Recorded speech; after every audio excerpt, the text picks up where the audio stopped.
Hello guys, as you can see I have one of the wiring harnesses out. This one is for the headlamps, and I wanted to go over some of the connectors, wires and whatnot in case someone is wondering what they do, where they go, and all of that good stuff.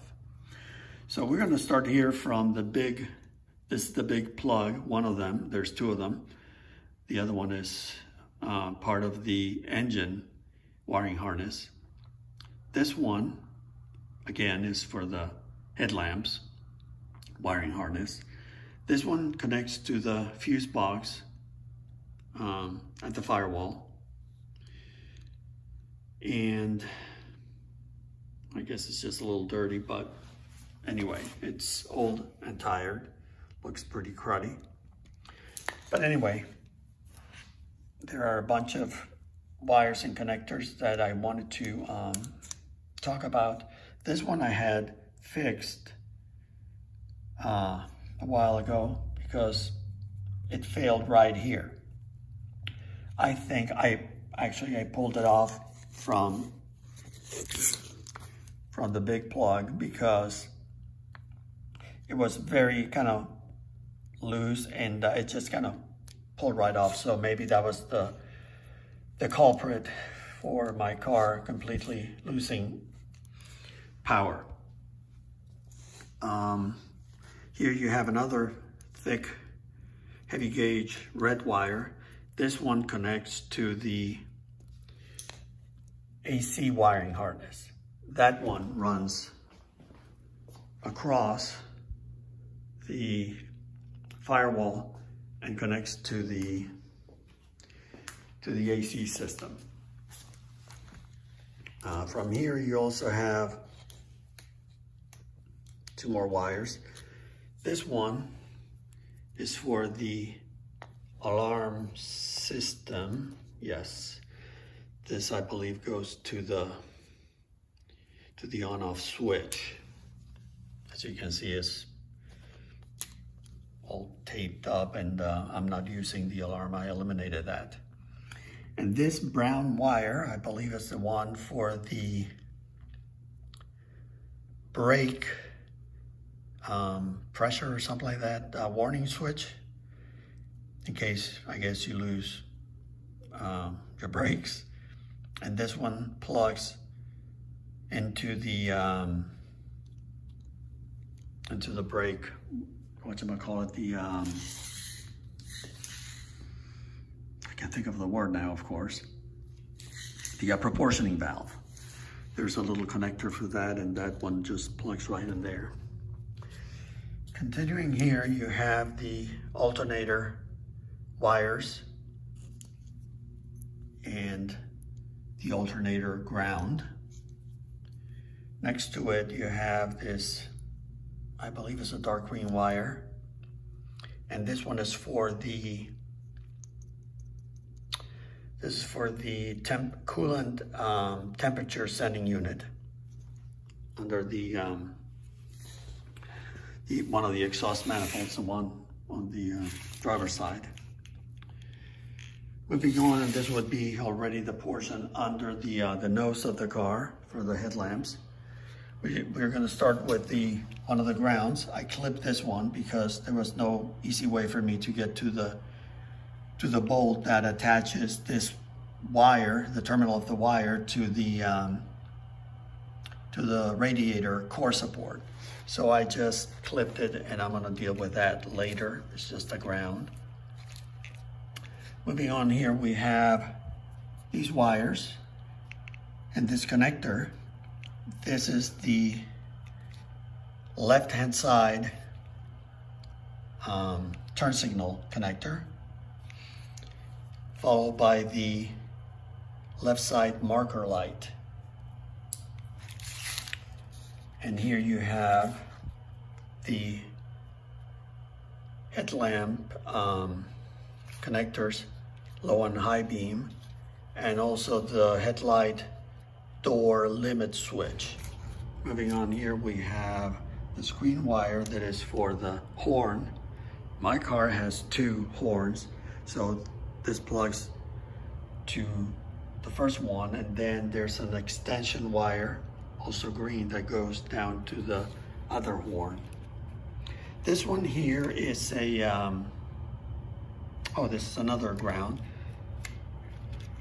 And this one goes inside the, right behind the edge of the hood. There's a crossover metal piece. So that one is bolted to that piece there. And finally here on this other end, you have, again, your headlamp connectors, low beam and high beam, and the other door limit switch. I think that's what they're called, warning switches, whatever. And finally here you have the turn signal connector, excuse me, and the marker light, that one right there. So anyway, guys, I hope this was somewhat helpful. This all relates to the headlamp forward. They actually call it the forward headlamp wiring harness. Here on the bench, you can see I have the engine wiring harness. And just to recap, we have the connector that goes into the fuse box. Then we have another heavy gauge red wire down here that is also part of the wire that runs across the harness for the AC. This one is kind of baffling me. I have no clue as to what it does. It's another limit switch. I'm sure I'm gonna figure it out eventually. There's another fusible link here. It looks pretty bad in there, but I don't know if I have really no clue if it's good or bad, but it doesn't matter. It's gonna be replaced, of course, with a new harness. Here you have this yellow and blue. Actually it's green, I think. Dark green, yeah. Yellow and dark green wire with connector. This one is for the windshield washer pump.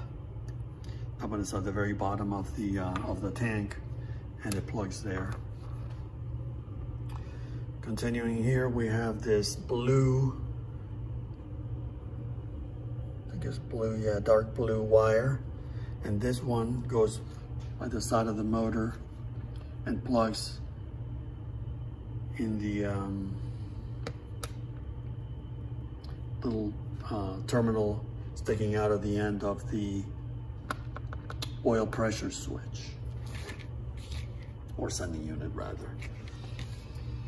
Moving along here, we have this funky looking connector, and this one is pink and white, and light green is for the reverse lights. Moving along, we have a bunch of wires here. These two are for the distributor.